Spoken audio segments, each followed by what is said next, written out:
Hey guys, welcome back to the Arthritis Podcast, official podcast of digital and creative media works, where each week we take something from pop culture and try to break it down to better understand it. My name is David. My name is Ben. And this week, Ben, we're continuing our month of talking about things that people hate that we think are fantastic. Absolutely.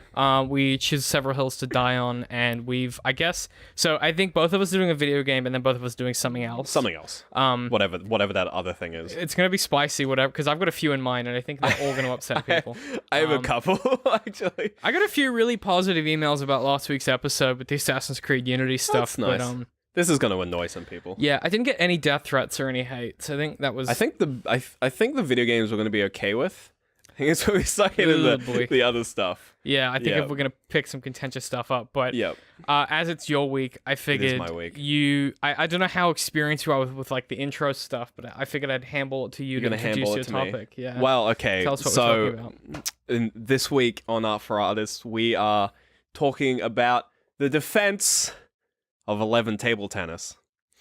You're pretty close to that. It was very full. It felt like you were giving like a book report. There were a few words where I was like, "What's the next word?" Yeah, it was very I was waiting for you to pull out like a PowerPoint slideshow. Yeah, and then maybe your teacher the was screen just fades to like a GDC talk. Yeah. So Ben, what the fuck is 11 table tennis? I hear you say. Are you doing me now? Like, are you going to do both of us? Yeah, I'm going to do both of us. Yeah. You can just be quiet for the rest of the episode. That sounds good to me. I might leave. I got stuff I can do. 11 table tennis it's a VR game. So we're talking about VR now. So all one of you who has a VR system out there. Velocity Wranglers. Virtual reality. Oh. It's actually what it stands for. Is it? But you were close. Velocity Wranglers is that had a lot of the same letters, I gotta be honest. Yeah. It doesn't. Not really. So, 11 table tennis. It's a VR game, and as the title says, it's bloody table tennis. And sounds pretty straightforward. What's my thesis statement? My statement that I'm gonna put down and I'm gonna die on. Apparently, is that 11 table tennis is the best VR game on the market. Period. Full stop. 100%. Wait, what? That's what you're going for? Yes, it is the... What the fuck are you talking about? 11 table tennis is the best I've played VR the game. Spider-Man Homecoming VR experience on my mobile phone. I don't think you know what the fuck you're talking about. I got to hear Tom Holland's voice in my ear. 100%. I was Tom Holland.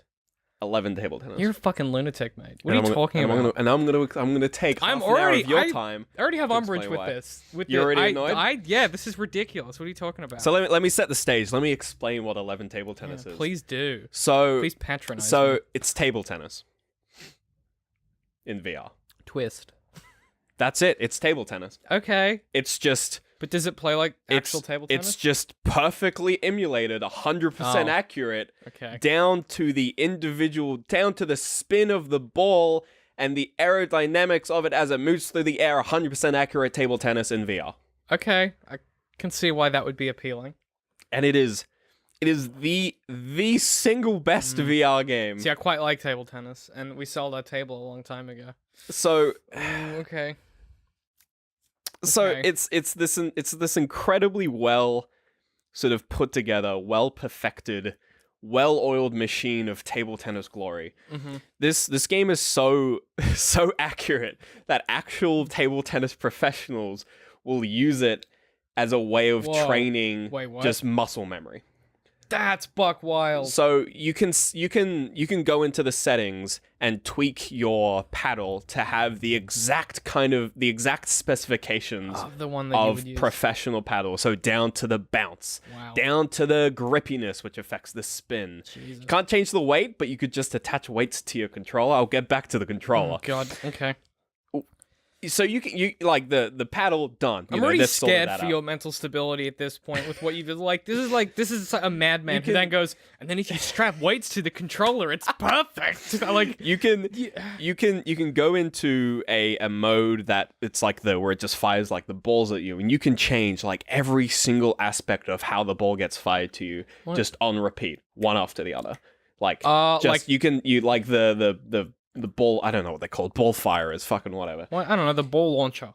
Yeah, the ball launcher. You can go on that and just go like, I want it to go at this exact angle every single time. And you can just practice. So it's basically tennis games, but for ping pong and real. Yeah, and like you can play against an AI. There's a fairly average AI that you can play against. You can play against other people, which is not super fun because the lag is kind of obnoxious. But like the AI is kind of fun, and the training mode is like whatever. You can get it to kind of just throw balls randomly at you, and you just kind of hit them back. But that's not the appeal. The appeal is like how accurate it is. Well, so on paper, yeah, the appeal is like this is table tennis VR perfected. But there's a certain element of like you can just boot up the game and just play table tennis. I see what you're saying. Like it's even though it's marketed as being like a simulator.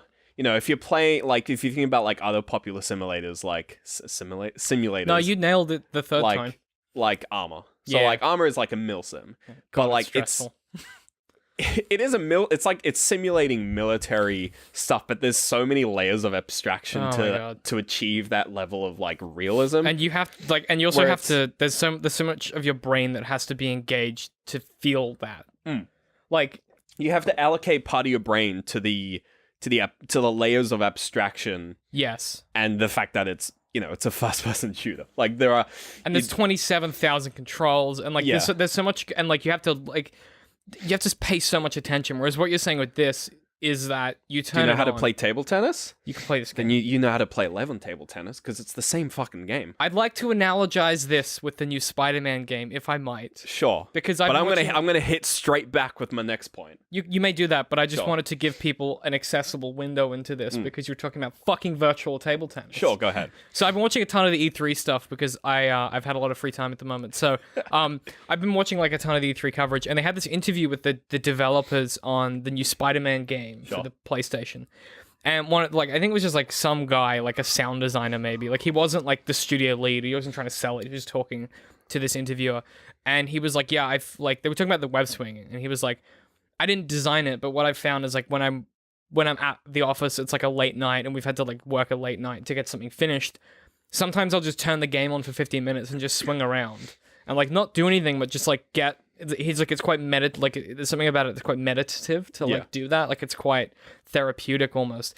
And that's because the amount of brain required for that to happen and be enjoyable is quite low. Yeah. You're Spider-Man, he swings from webs and stuff.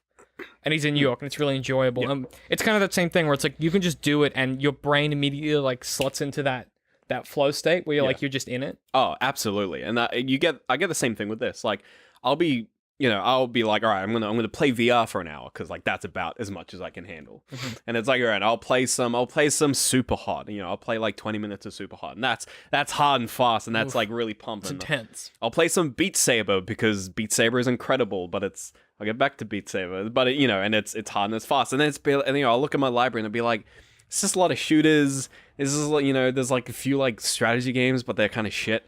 And it's like, I'm just gonna play some table tennis. Fuck, man. And I'll boot up 11 and like the game starts and you're just inside this nicely like decorated just like studio apartment and there's a table in front of you and you got a paddle in your hand. Sounds nice. And then you press a button and you serve.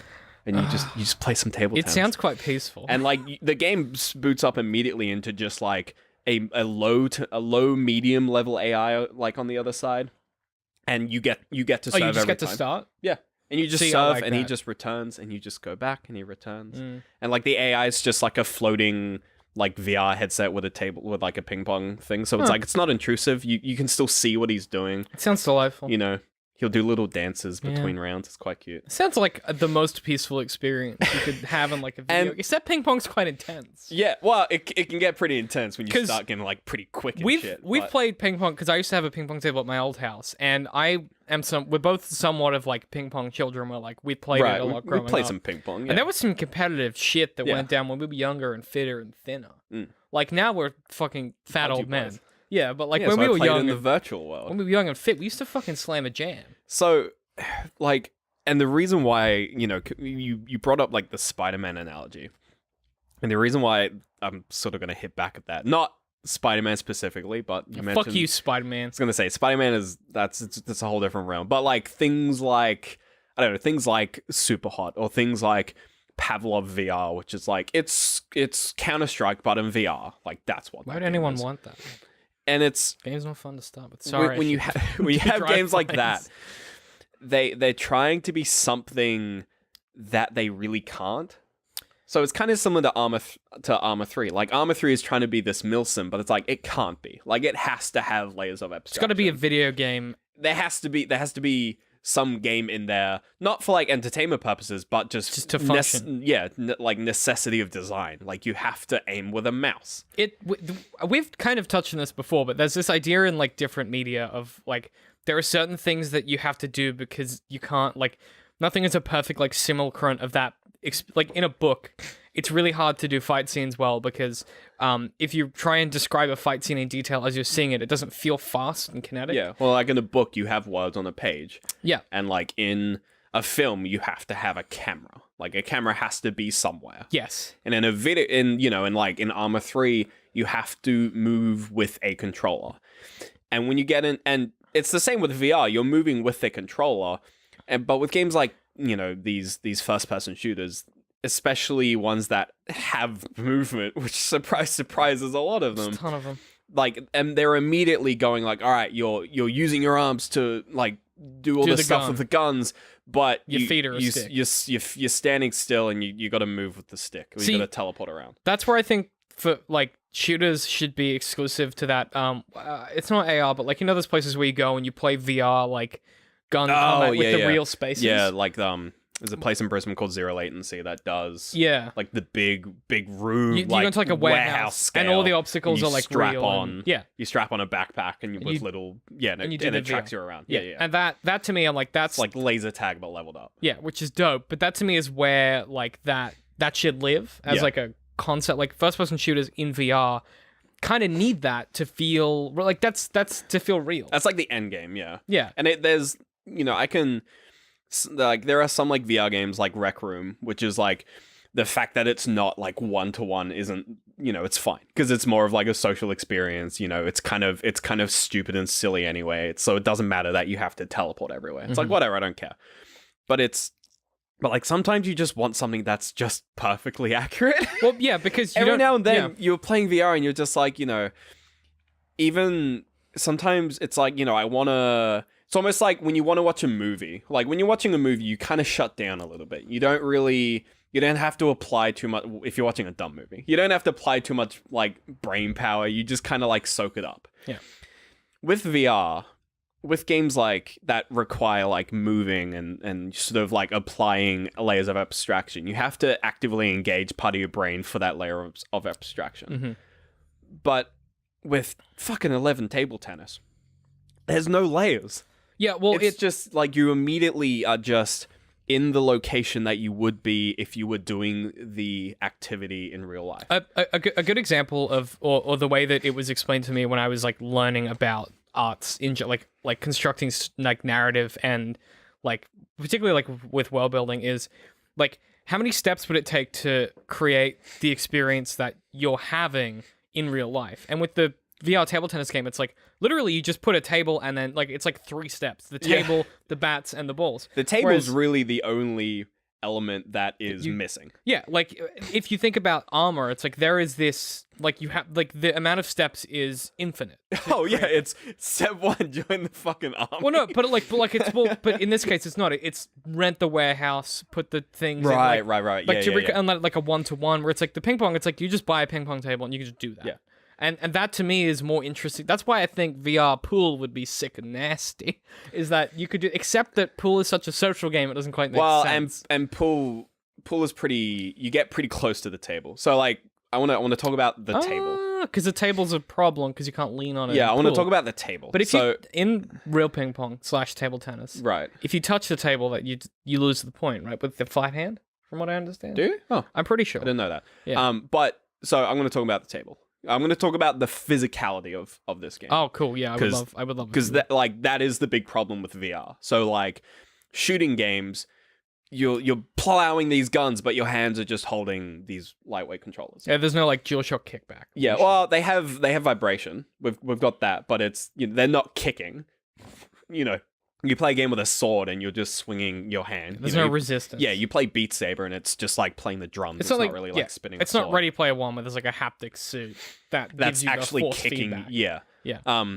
But and in 11 table tennis, the table isn't there. But when you're playing table tennis, you're not really like trying to hit the table. No. Quite often you're back behind the table hitting because it's table tennis. That's kind of the nature of the game. I didn't even know this was a rule, that you have to serve behind the table in table tennis. Yeah, and across you can't serve over the back line. No. So you have to actively stay away from the table. The whole point of table tennis is you don't touch, the table. Yes. Let me hit you with this. So I was like, okay, table, that's kind of sorted. But obviously, when you talk about like VR with like the swords and the guns, and it's like the controllers are a problem. And I was like, and I've been playing, I've been played 11 for quite a bit. And it's like, is this controller being a problem? I was curious. So I was like, all right, let's start with the easy one. Yeah. Let's look at weight. How much does a ping pong paddle weigh? They're fucking thin, mate. They're made of like pine wood and timber. Yeah, they're like 200 grams. If that, honestly, depends on the one you like. Depends on how thick the head is. Or maybe 20 grams. Like the rubber. I don't think you know 20 or 200. It's one. It's a 2 with an O and maybe another O. I'm not gonna Google it. Don't think it's 200. It's 20 then. Let's go with 20. No, 20 grams is not a. We don't know about weight, but I'm gonna do a quick Google. Okay. Okay, Google. How much does a ping pong paddle weigh? You almost said ball, huh? Here are the top search results. What'd you get? Ideal weight for your ping pong paddle. Let's just look. There is an ideal weight. It's not called a bat. It's called a paddle. Yeah, they're called paddles. 70 to 100 grams. Okay, so you were totally wrong. Yeah, so 70 to 100 grams. Nice. Okay, Google. How much does the Oculus Touch controller weigh?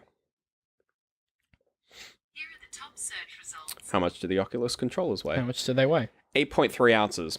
Hey, Google. How many grams is 8.3 ounces? It's got an elaborate. I love it. 8.3 ounces equals 235.301 grams. So it's pretty close. It's close enough. It's pretty close. I actually read on another forum that some people use like 200-gram ping pong paddles. I mean, yeah, like professional ones. Professional so that was my original source. But the point I'm trying to get at is... that was interesting, though. I like that. The point I'm trying to get at with... That was real-time math. It's pretty accurate. It's pretty fucking close. You're not swinging what should be a 800-gram sword. No, you're not holding a 2-kilogram gun. Yeah, you're not holding like a 2-kilogram gun. Which, by the way, should be guns are kicking heavy. back. Yeah. You're holding a 100 to 200 gram. I'm gonna go with that ping pong paddle. It's within like when you're playing it, you're not gonna sense a huge difference. No. Yeah, like 200 grams is on the heavy end of. Yeah. And that makes sense. Like again, like levels of abstraction. You're not swinging. I think that's why you're not why swinging something that should have weight but is now weightless. You're swinging something that feels quite about right. Actively a lightweight piece of material. And because the ball weighs nothing. It's not like you're hitting a ball that should weigh something. Do you want to know the best bit? Yeah. You want me to solve the ball for you? Oh, okay. Every time you hit the ball, your controller vibrates. That's all you need. Because the balls weigh fucking nothing. They're full of air, dog. And that's all you would feel. Just the tuk. And you hear the noise and you feel the feel and you're just you're there. You're playing fucking ping pong. You've table sold tennis. Table ping pong. You've sold me on the whole concept, I think. I was gonna question your insanity. I got one more. Yeah, hit me with your last point. So this might be when you put up the red string on the wall and you start connecting all of it and you lose your mind. This is less of a it actually kind of is. So yeah, okay. So at the moment, it's better than real life ping pong. so at the moment, like no doubt about it, the most popular and even I would say like in my opinion the most like fun VR game is Beat Saber. Mm-hmm. Like it's the most polished. It has it's got like a killer soundtrack. It's basically Guitar Hero but with swords and VR. It's like it sounds like a dream. You're gonna sell out your people? And like behind that, next to that, previously like one of the best VR games was Super Hot VR. Because that took an existing game, which was everyone moves when you move, and actually made it physical. I don't know if I know that one. I've probably it's the one seen with the bright red enemies and the guns. What? How did everyone move? So when you stop moving, everything freezes. When you stop moving, everything freezes. It's like made for VR. Yeah, absolutely. Like when that came out of VR, people were like, "Oh, that's cool," and then people play that, they're like, "Oh, this makes sense." Mm. So like those two games very much stood on a pedestal, but the problem with those games is that Beat Saber, it's in a niche genre. It's a rhythm game. Like rhythm games aren't huge, not anymore. This isn't 2008 anymore. The Prince of Persia's like 2009 game proved that, where the entire like free running mechanic was based on rhythm games. Yeah, and like Guitar Hero isn't big anymore. So like rhythm games, they're kind of the way of the dodo. And like, Super Hot VR, it's an action game. Fucking whatever. It's like, who cares? It's a dime a dozen. But ping pong is a game. It's it's the soccer of tennis. It's the soccer of tennis. It's accessible. Everyone knows how to fucking play ping pong. It's the soccer of tennis. All you need is everyone can play soccer, but tennis is a superior game. No, tennis is like the rugby of soccer.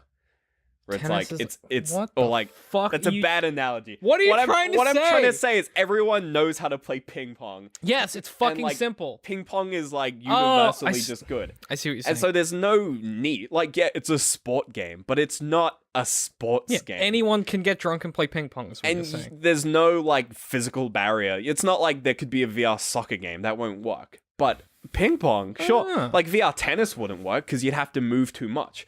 Like most VR spaces are like 1.5 meters wide. Guess how fucking wide a fucking ping pong table is? It's like 1 meter.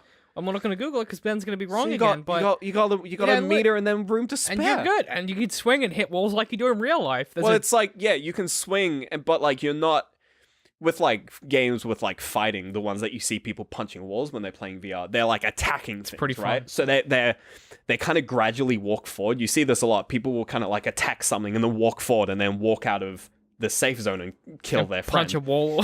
Whereas with ping pong, you kind of naturally stay in the same place because the table gives you the reference. Often you're moving backwards. Often you're kind of popping back, but you just make sure there's enough you back room and forth. you. Yeah, like at least you're not walking backwards and swinging wildly behind you. You're walking backwards, swinging forward. You'll just hop into the wall and be like, "Oh, there's a wall behind me." So essentially, like what it comes down to is the reason that like VR will be successful. And I think this is something that, like, I think particularly the film of Ready Player One does a good job of, is like expressing that one of the reasons that VR will be successful, if it is successful, is that level of accessibility of the one-to-one abstraction. Like it's why like HD video took off, because it has one-to-one. Like you were looking at the thing that you would see in real life. And often, like we've talked about this a bit before, but something weird happens with video quality where if it's too high, it looks better than real life.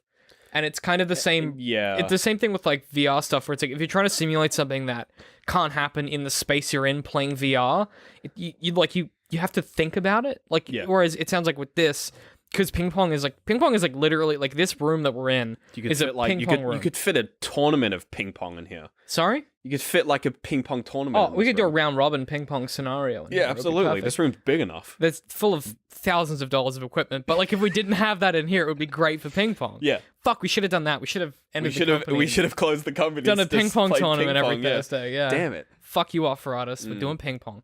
But like, yeah, it's that exact thing of, if you're doing something that doesn't require your brain to be engaged in like so many different cognitive levels, instead of what normally happens, which is I'm engaged and I'm expending energy to do this, you just fucking play ping pong. Yeah.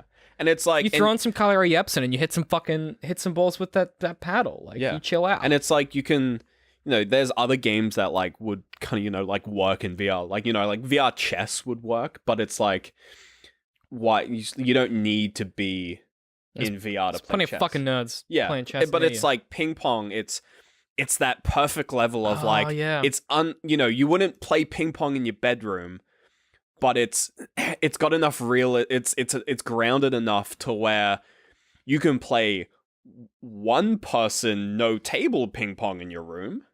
I see what you're saying. And still get the full experience as if you have something else that can augment the rest of it. Oh. So that's what, as opposed to like a shooter game, really it's just like you can't fully recreate the one person aspect of running around a map and shooting people. Huh. So you need to tack on some abstraction. I think I finally understand VR. That's so interesting. That's where the good VR is. It's where it's just like, if me as the human being can do all of my side things that I need to do in my 1 by 1.5 by 1.5, your brain relaxes. And it ends, and if the game lets me, sit into the space, give me a controller that weighs the same as the thing I actually have in my hand, it just fucking works. It just works. That's buck Sometimes it just works. I'm fucking sold. Now I just want to fucking play ping pong. Though. I gotta be fucking real with you right now. That's amazing. I'm so glad that you've because I didn't really get VR. We're on the flight path today? Could you stop? Hello, Qantas. I've been in this office all fucking day, and all I've heard all day is fucking planes. Welcome back to Qantas Jesus for airliners. Planes every 10 fucking minutes today. I tell you what. But no, that to me is really fascinating and like something that I hadn't. Like, I didn't really understand VR, but I think what you've done somehow is you've actually explained to me like why that's something that should be important and interesting. And I think, as much as I will never play VR, it's prohibitively expensive. But like, well, it's not the money, but it's like for me, it's like that's just not something I'm interested in. And just the setup, yeah. Well, it's like I don't really play video games. Like, it's a whole thing. It's like VR is a niche and will always be a niche, but within that niche, there are spaces of accessibility, and this is one of them. You could conceivably convince me to play VR ping pong, but if you were like, here's VR and it's Call of Duty, I'd be like, no thanks. Like if someone was just like, give me like the best introduction to VR, like some people give them Beat Saber, some people give people like, oh, here's super hot VR, but it's like, no, just give someone something that they know what to do, they know how to play it, and it just fucking works. No one has to explain VR it ping to you. pong. It's genius. just like, put this on, you put it on, you look down, play ping pong paddle, you look down, ball, you're like, I know how to do this. That, and again, like, it's the levels of abstraction, and it's how many steps does it take to make it real, and I think that's true of any like medium that you're working in. That's that's kind of one of the reasons that I think we have very strong tastes about certain things, like as a podcast and as a company, but like also us as individuals. Like we have a tendency to like gravitate toward things that they don't need that level of abstraction for you to enjoy them. Like when you're playing a game that has like a super tight narrative that you're really enjoying, you don't have to like engage all the parts of your brain that are doing like what world is this in and what magic is that, because you're focused on the characters and people in real life. Your brain's just kind of accepted all of the extra stuff. Yeah, and because the abstraction isn't the point. The things that you're focused on are very low levels of abstraction. Yeah, it's like, oh, it's a love story. I understand love. I can relate to this, and that to me is like why really good stuff tends to have a simplicity at its core. And the idea of like ping pong VR is as simple as it gets, but at the same time, on paper it's really dumb, but dangerously complex to make work. When you really break it down, it's like, that's really like, I want to do that. And that's kind of what making stuff is all about. Yeah. If you nail that balance, like, where else can you go? You've done it. Yeah. But it's that time of the week, man. Nope. Recommendations. I would almost let you off the hook. Did you write anything down this week? No, absolutely not. You took notes for the whole episode, but you refused to take notes for recommendations. I played Realm Royale earlier this week. I don't know what that means. Is that a battle royale video game? It's another battle royale game. What's the royale with cheese? Is that what it is? It is. So it's Paladins? No. All right, that's the end of this discussion. You were like, here's a contemporary gaming reference everyone knows. Yep. And I just said, it was like, what the fuck? Well, apart from that, I've just been watching the good E3 festivities. Yeah, I've been chug-a-lugging on that good E3 goodness. Yeah. And I woke up at 2 a.m. on Wednesday to fucking watch. I didn't, but I woke up at 4 a.m. to pee, and I went, I'll check my phone, and the notification is dinged. And I watched the 25-minute Smash Direct, and then I could not sleep again because I was so excited. Yeah, that's a rough one. So then I was like, I guess I'm awake and it's 5 a.m. Yeah. And that was my day on Tuesday. But it's not important. Yeah. It was good. Worth it. Fucking worth it, I tell you what. But the other thing that I've been playing today, because I saw it at E3 and the first chapter is free, it's Bendy and the Ink Machine. Ooh, yeah. And it's good. Yeah? It's creepy. Like, it's scary. It gave me the spook. I initially avoided that game because it very, very quickly, like, upon release, got, like, just lumped in with Five Nights at Freddy's. People were just like, it's like Five Nights at Freddy's. It's nothing like that. And so I was just like, that's enough for me. See you later. I literally cannot understand how that, like, it's just that it's scary. Because it's a sort of mysterious narrative-driven horror game. It's really cool and smart. Game Theory did an episode on it. Oh, thanks, Matt Pat. Matt Pat. You're a treasure, but thanks, man. We love you, but fucking stop. Yeah, please stop. But also never stop. You seem like a nice guy, who's ostensibly never done anything wrong, which is suspicious. There's got to be dead bodies somewhere. Allegedly. No, it's a really good game, and I've played like the first hour of it, and like I was like, oh, this is like really, it's so visually interesting, Right. and it made me very like physically uncomfortable with how scary it is, but it's so visually and like narratively engaging. I'm like, this is kind of something I'm into. Yeah. So I'm gonna see how that goes and see if I like it. I might buy the other chapters. But so I was playing that. And that's kind of been the only entertainment that I've been doing aside from like E3 because that's been happening for so much. I bought N++ on the Switch. Oh, did you? Can you bring it over so we can play it? And I grew up on N when it was a Flash. I grew up on N, and then Yeah, I had N+ on the DS. I had that on the and- 360. And every night I would sit in bed and play like 2 episodes Such of N+. a fucking nerd. And I've been doing the same with N++, and it's given me some feels. Can you bring it over so we can play it together? Absolutely. Yeah, because that's gonna have that too. It has the Oh, co-op. good shit. It's got the quote friendship testing cooperative multiplayer, and I then love the it. quote friendship ending competitive Oh, multiplayer. we gotta play the ending one. That sounds dope. We gotta dude. end this friendship. I Just love that. absolutely get rid of it. Well, I mean, when Smash comes out, it's gonna be that's Oh, it. 100%. That's done. It's whenever we It's a stop done deal. recording, all we're doing is playing Smash. It's like, why David and Ben seem really tense all the time? It's just It's like, Smash. he keeps fucking playing Fox. Just finish Smash. I'm excited. God, I'm so excited for Smash. I didn't even care about Nintendo, but I was like, I'm in. We'll talk about. So that's what I was gonna plug. Where Yeah. can people find us? Facebook. I don't know. DCMworks Social on Facebook. YouTube. YouTube.com/DCMworks. Twitter. At DCM_works. Patreon. Patreon.com/DCMworks. Do that plug. That was what I was going to plug. confused me. We're about to do. Yeah. didn't, my brain. You're like, didn't I'm gonna right plug away. something. Where can you find us? And I You're was like, huh? What? You did the wrong one.